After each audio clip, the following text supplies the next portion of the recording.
Ephesians 17 and 18.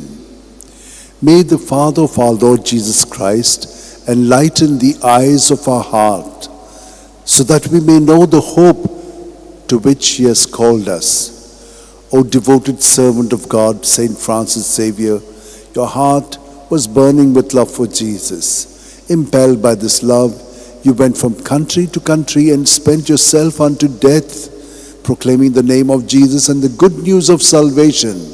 That is why the Father filled you with glory in heaven and preserved your body from corruption here on earth.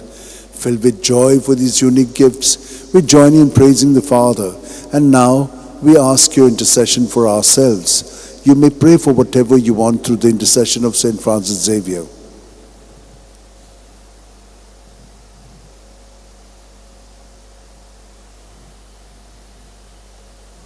We ask you to obtain for us the fulfillment of these desires, if they are pleasing to the Father. And for everything, together with you, we praise the Father through Jesus in the Spirit.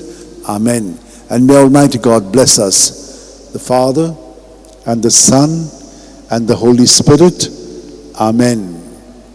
San Francis Xavier, Vodakura, Rati samcha mogan las lola besaungal saiba desaramcha sambalungan ka gopan tuja besaungal saiba Sharar goincha sambalung sodakal gopan tuja.